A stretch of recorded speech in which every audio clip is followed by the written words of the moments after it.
ముందుగా అందరికీ నమస్కారం. నేను మీరాజ్. ఆంధ్రప్రదేశ్కు సంబంధించి జగన్మోహన్ రెడ్డి గారు ఎప్పుడైతే అధికారంలోకి వచ్చారో వచ్చిన దగ్గర నుంచి కూడా ప్రతి ఒక్కరిపైన నిరుపేదలు అవ్వచ్చు, లేకపోతే వాళ్ళు వికలాంగులు అవ్వచ్చు, లేకపోతే ఇంకోటి అవ్వచ్చు, కక్ష సాధింపు చర్య అనేది అయితే అమలు చేశారు ఆంధ్రప్రదేశ్కి సంబంధించి. అది ఏ విధంగా వికలాంగుల మీద కక్ష సాధింపు చర్యలు చేపట్టారు అంటే, పెన్షన్ ఏదైతే ఉందో పెన్షన్ ఆధారిత జీవితాలు వికలాంగులవి, వాళ్ళ పైన ఈయన యొక్క ప్రతాపం చూపించాడు. ఏం చేశాడు? పెన్షన్లు అయితే ఆపేసేసాడు. ఒక్కసారి ఇక్కడ చూడండి, నిమ్మల రామానాయుడు గారు ఇప్పుడు ప్రజెంట్ మంత్రిగా ఉన్నటువంటి ఈయన ఒక వికలాంగుని తీసుకెళ్తున్నారు. దేనికి? జగన్మోహన్ రెడ్డి తీసేసిన పెన్షన్ ఇప్పించే బాధ్యత నాది, ఈ బాధ్యత నేను తీసుకుంటున్నాను అని చెప్పి ఎవరు తీసుకున్నారు? ఒక మంత్రి హోదాలో ఉన్నటువంటి వ్యక్తి ఎక్సెల్ పైన దివ్యాంగులు ఎవరైతే ఉన్నారో ఆయన్ని ఎక్కించుకుని అసలు నీకు ఎందుకు తీసేశారో అని చెప్పి వివరాలు అడుగుతూ ఇప్పించే, ఆయన తీసేసిన పెన్షన్ ఏదైతే ఉందో ఆ పెన్షన్ ఇప్పించే బాధ్యత పూర్తిగా నేను తీసుకుంటున్నాను అని చెప్పినటువంటి వ్యక్తి నిమ్మల రామానాయుడు గారు. ఒకసారి చూద్దాం. పింఛన్ తీసేశారమ్మనేది పింఛను అదే ఏ గవర్నమెంట్లో తీస్తారు పింఛను? జగన్మోహన్ రెడ్డి వచ్చాక తీసారు. అది ఏ గవర్నమెంట్లో పెన్షన్ అనేది తీసేశారు అని చెప్తుంటే జగన్మోహన్ రెడ్డి గారు ఎప్పుడైతే అధికారంలోకి వచ్చారో వచ్చిన తర్వాతే నా పెన్షన్ తీసేశారు అని చెప్పి చెప్తున్నారు ఆయన. పింఛను సర్టిఫికేట్లో మీకు ఎంత ఉంది? వికలాంగ తత్వం 100% వికలాంగ తత్వం ఉంది. ఇప్పుడు మీకు పింఛన్ అది సర్టిఫికేట్లో 100% కూడా ఆ పర్సంటేజ్ అనేది తీస్తాం కదా, వికలాంగుల శాతం ఇప్పుడు 60% అను 70% అను అలా తీసుకుంటారు. 100% అంగవైకల్యం ఉన్నటువంటి ఈయనది పెన్షన్ తీసేశారు అంటే జగన్మోహన్ రెడ్డి గారిని ఏమనాలో కూడా అర్థం కాని పరిస్థితి.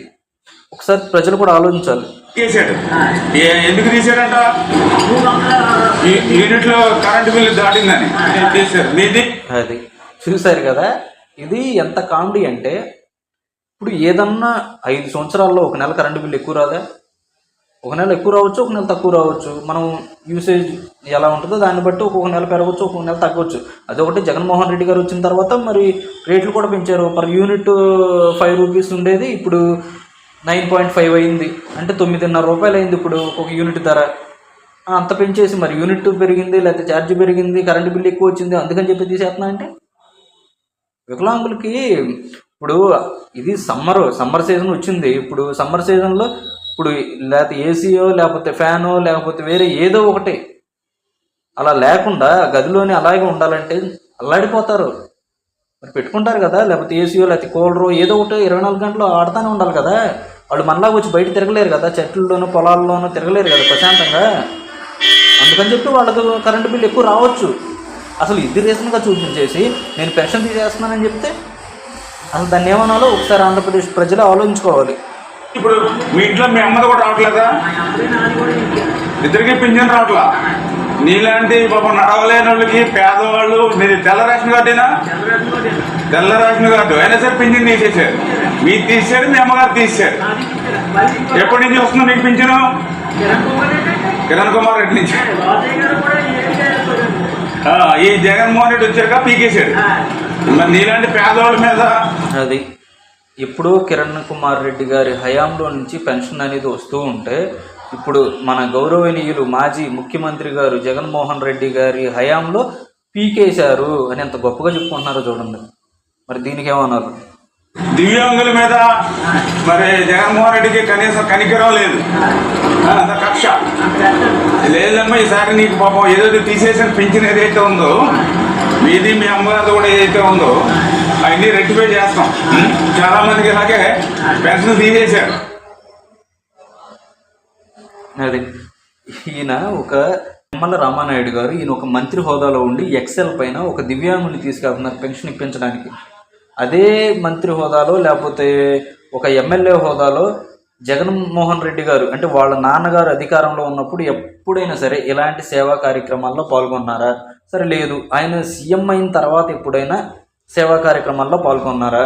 లేదు. పరదాలు కట్టుకోవడం, తిరగడం, పెన్షన్లు పీకేయడం, ఎదురు తిరిగితే వారిపైన హెరాస్ చేయడం, లేకపోతే వేరే వేరే విధంగా కేసులు పెట్టడం, ఇరికించడం, బెదిరించడం, ఇది రాజకీయం అయిపోయింది. కక్ష సాధింపు చర్యలకి మూలంగా మారిపోయింది, అడ్డాగా మారిపోయింది వైసీపీ ప్రభుత్వం అధికారంలో ఉన్నప్పుడు.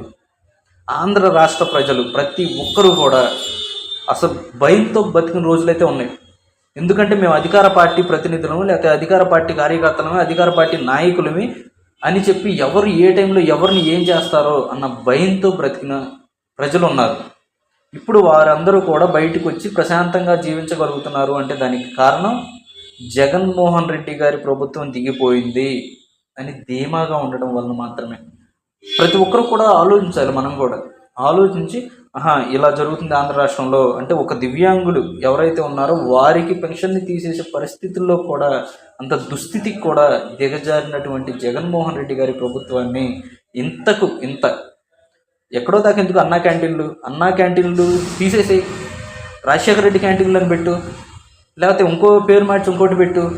అలా కాదు, 10 మంది అన్నం తిని ఆకలి తీర్చుకునేవారు, వాటిని కూడా తీసేసాం. లక్షల కోట్ల దోపిడీ జరిగిపోయింది. ఇసుక, మద్యం, లేకపోతే గంజాయి అవ్వచ్చు, లేకపోతే వేరే అవ్వచ్చు, అన్ని విధాలుగా ఆంధ్ర రాష్ట్రం నాశనం అయిపోయింది. అలా అవ్వడానికి కారణం ఎవరు? మన ఆంధ్రప్రదేశ్లో ఒక్కసారి అంటే నమ్మి అధికారాన్ని కట్టబెట్టిన ఆంధ్రప్రదేశ్ ప్రజల, లేకపోతే నమ్మించి గొంతు కోసినటువంటి జగన్మోహన్ రెడ్డి గారు.